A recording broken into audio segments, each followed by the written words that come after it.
Cough syrup से 17 बच्चों की मौत के बाद एक्शन तेज। मध्य प्रदेश, राजस्थान, तमिलनाडु और केरल में दवा बैन। छिंदवाड़ा में दवा कंपनी पर केस दर्ज, एक डॉक्टर गिरफ्तार। बिहार के लिए कांग्रेस ने नियुक्त किए पर्यवेक्षक। बिहार चुनाव के अधीर रंजन चौधरी, अशोक गहलोत, भूपेश बघेल को दी गई जिम्मेदारी।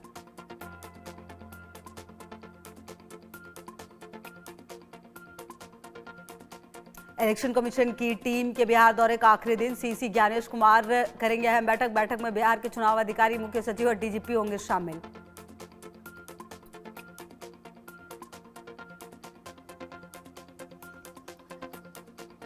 बिहार में सभी सीटों पर उम्मीदवार उतारेंगे तेज प्रताप यादव। तेज प्रताप यादव का दावा, जेजेडी का पूरे बिहार में दौरा चल रहा है, हम लोगों का दर्द समझ रहे हैं।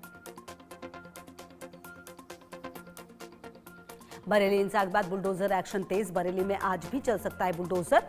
फरहत का मकान भी किया गया सील। फरहत ने दी थी तौकीर को शरण।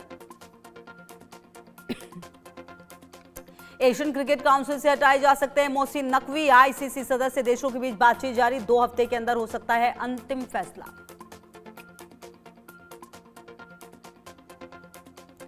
लंबे समय के बाद सीरिया में होंगे संसदीय चुनाव। अब प्रत्यक्ष मतदान के जरिए पहली संसद का होगा गठन। 13 साल के गृह युद्ध के बाद लोकतांत्रिक प्रक्रिया शुरू। पाकिस्तान ने बलूचों को फिर बनाया निशाना। बलूच आबादी पर पाकिस्तान ने किया हमला। टैंक और भारी तोपखाने का इस्तेमाल। बांग्लादेश में फिर एक मंदिर पर हमला। दिनाजपुर जिले में मंदिर पर हमला हुआ। मंदिर में मां दुर्गा की मूर्तियां तोड़ी गई। और यूपी के बहराइच में आदमखोर भेड़िए की दहशत। बहराइच में भेड़िए ने फिर बोला हमला। 2 लोग गंभीर रूप से घायल।